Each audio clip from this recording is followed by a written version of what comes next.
Welcome to another edition of Carnivore Bites with Dr. Eric Lopkin and yours truly, Jeffrey Sherman. And Dr. Lopkin, obviously a lot going on in the news as always, but the big kahuna is obviously what, Dr. Lopkin? It's obviously the immigration system. That's just dominated the news this week.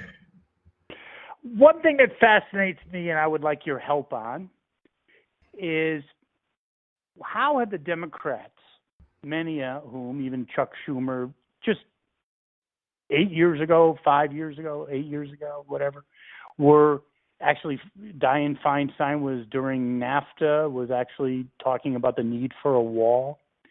What happened? How did the Democratic Party go from reasonably okay on border security to basically there's borders equals fascism or whatever you want to say?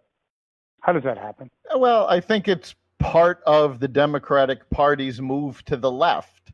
I mean, if you take a look at what the party looks like now and take a look at what it looked like under Bill Clinton, it's two completely different parties. The Bill Clinton years, that the party at that time was a much more centrist party. Now it's a moderate party. I actually, to be honest with you, I voted for Bush Senior, and then against Dole, I voted for Clinton. And I'm a pretty conservative guy. I thought things were going just splendidly. Yeah, the Democratic Party at that point was very moderate. But as they've swung to the left, all of their positions have swung with them. So it's not just, tax and spend which moved to the left. It's immigration, it's healthcare, everything. So they really did turn their back on their policies of, 20 years ago. Okay, but so what about some of the same players like Dianne Feinstein, Chucky Schumer? Well, Chuck Schumer's someone that always goes back, and who knows? But even Hillary Clinton was for a wall.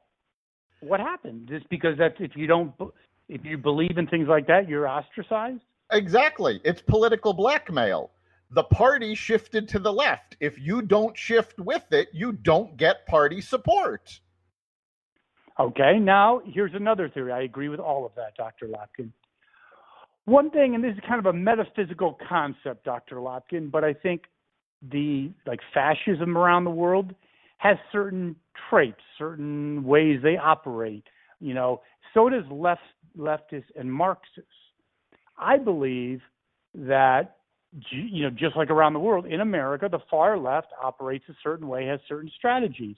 I think they look at the end game, the end goal, and if it means doing something that might even hurt the country, that's part of the process. And my point of all this is, I think the Democratic Party, in part because they've moved to such a left-wing party, they have lost white middle America. And to be, let's say, relevant, they need to replace those lost constituencies. I even heard on a broadcast about, they still have the majority of support, but certain hardcore constituencies like the Jewish constituency and African American, they're not rock solid like they used to be. To remain vibrant or relative, you got to import more people that'll be dependent. Your thoughts? That's absolutely correct. Most of the Democratic constituencies, or traditional constituencies, are no longer rock solid. To be fair, the same goes for the Republican Party. Their constituencies have shifted also. The Republican Party is more of a shift between the interests and the right-wing, Tea Party, all the way right-wing wackos. But for the Democrats, actually think that the current Republican Party is a pretty slightly right of center party. The mainstream part of the party, yes. But it does still have it has the whole Steve Bannon, Yes, nutcases, no doubt. Yes. But yes. But nobody can really depend on traditional constituencies anymore. The Republicans, to replace theirs, went towards middle America. For some reason, the Democrats are going to illegal immigrants. But it just boggles my mind, Dr. Lopkin, that and they do such a good job. The left does such a great job. They might not have jobs in marketing, but they all deserve one because they can actually change the narrative better than anyone. I mean, they just know how to tune things, don't they? Oh, they really do. Their PR department is second to none. Better, they make Procter and Gamble's look like a joke. Yeah, I mean, they have completely erased the fact that the current immigration crisis is actually no different than it was under Obama. The same rules applied, the same people were getting arrested, the same kids were getting separated, but that part of the narrative seems to have vanished. And I think, again, this is kind of a common theme, and it's not just a dog whistle, so to speak. I think it really points to a very sad situation in terms of the press. And the press just chimes along with the left, and I think the American populace is shorthanded because of that. Ill-served. Yeah, and I think parts of the press are actually getting worse. For a long time, CBS managed to remain fairly centrist.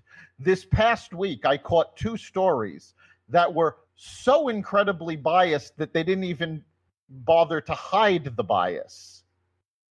Yeah, that's where we are right now. I mean, that's where we are in the state of affairs. Now, in closing, I will make a prediction, and of course, I want your analysis of this, your interpretation.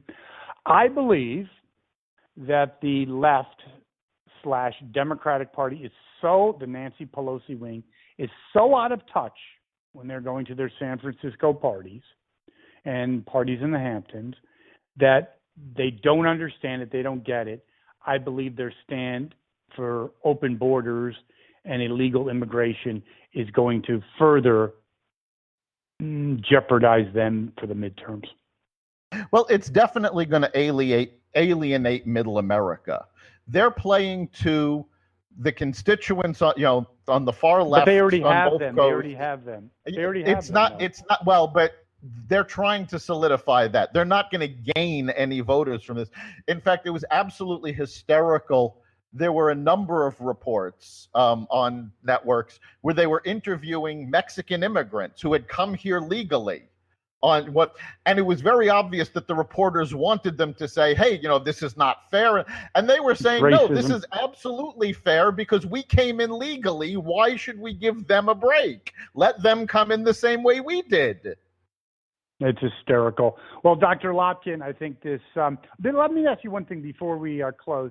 I also think, I'm not so sure that this, all of a sudden there was a big uproar about this. It kind of was coincidental that it was right at the time when the FBI disclosures were coming out. Seems like good cover, doesn't it? It does seem like good cover. I don't know that they did that on purpose, but it certainly served them well. Fantastic. Well, Dr. Lopkin, until next time, we're closing with another edition of Carnivore Bites. You've been listening to Carnivore Radio's podcast. You can catch us here every week. Carnivore Radio is part of the Xvadio podcast network. You can listen to the podcast at blogtalkradio.com/Xvadio.